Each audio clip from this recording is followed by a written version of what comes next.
아침 묵상에 오신 여러분들을 환영하고 축복합니다. 또 오늘은 이번 한 주간의 시작인데요. 한 주간의 시작을 하나님과 함께 할 수 있게 허락하신 하나님 감사드리고, 이렇게 한 주간의 시작을 하나님과 함께 했을 때 하나님께서 우리의 삶 가운데 또 필요한 은혜와 놀라운 축복을 허락하실 줄 믿습니다. 그런 믿음을 가지고 이번 한 주간 시작했으면 좋겠고요.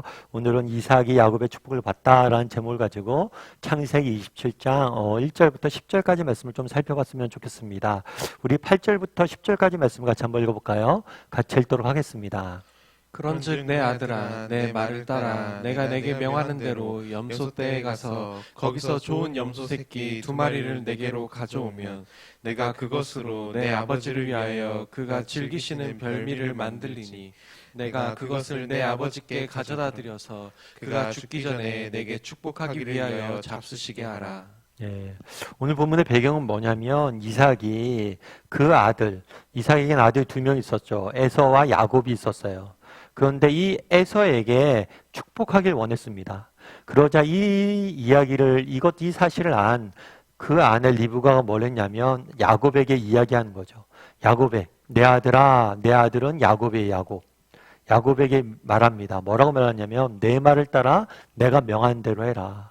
결국에 아들에게 말한 내용은 뭐예요? 내가 대신 받으라는 거예요. 내가 그것을 내 아버지께 가져다 드려서 그가 죽기 전에 내게 축복하게 하라. 원래 이삭은 에서에게 축복하길 원했어요. 그런데 리브가가 자기 아들, 둘째 아들 야곱에게 이야기하는 거죠. 네가 가서 대신 축복을 받아라. 그렇다면 왜 리브가는 이렇게 이야기했을까요? 사실 우리가 성경을 쭉 읽어보면 알지만 리브가와 이삭은 편애한 모습들을 보게 돼요. 아버지 이삭은 장남인 에서를 편애했죠. 그리고 어머니 리브가는 둘째인 야곱을 편애했어요. 사실 편애만큼 우리 인생을 파괴하는 건 없어요. 그래서 우리가 늘 조심해야 돼요. 특별히 우리가 편애할 때는 몰라요. 그런데 편애를 할 때 모르는데 상대방의 입장, 객관적인 입장에서 보면 그게 보여요. 그래서 끊임없이 자기를 객관화시켜서 볼 수 있는 눈이 필요해요. 그런데 우리가 한 가지 의문이 들 수 있죠. 아무리 편애를 해도 그래도 아들의 축복을 뺏게 할 정도 이렇게 편애를 할까? 이런 생각이 들 수가 있어요.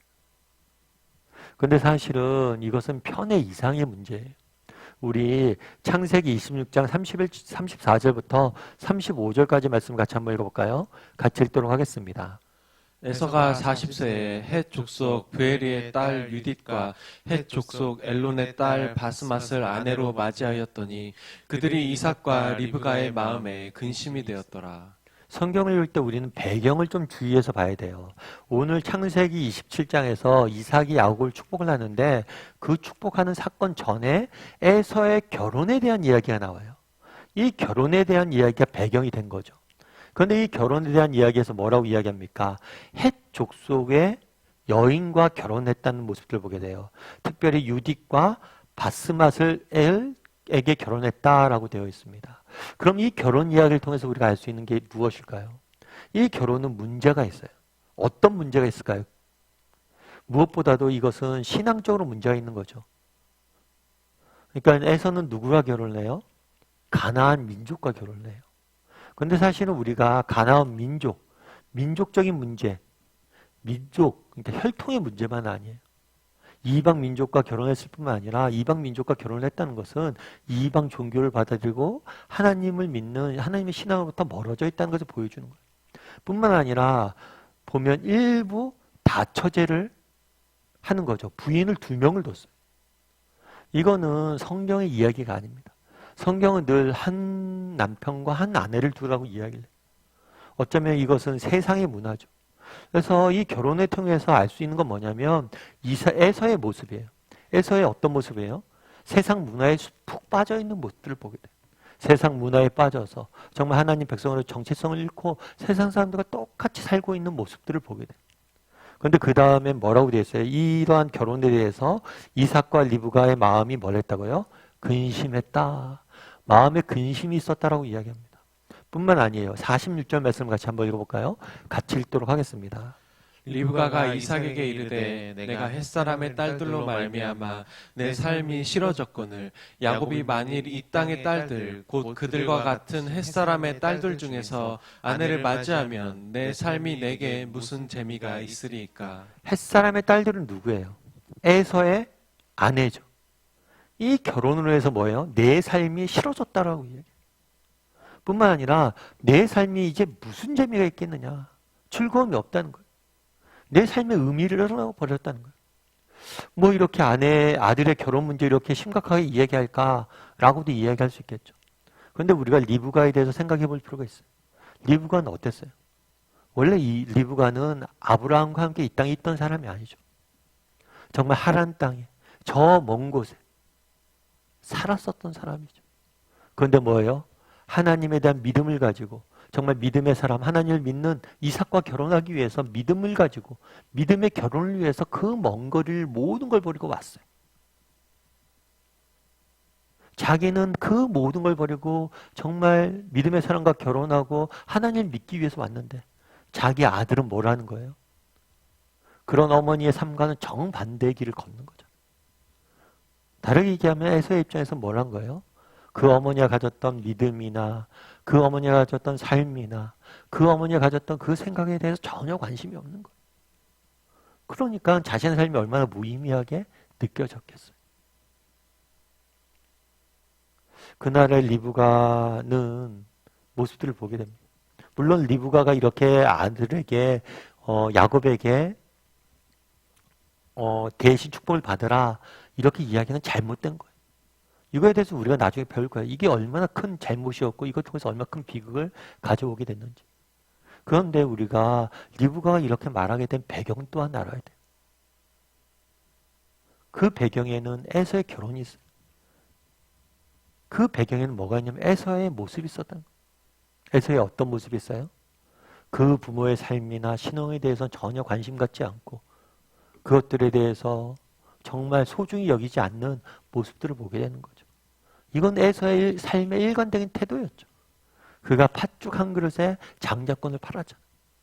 마찬가지로 여전히 에서는 어렸을 때 배고파서 한 번의 실수가 아니에요.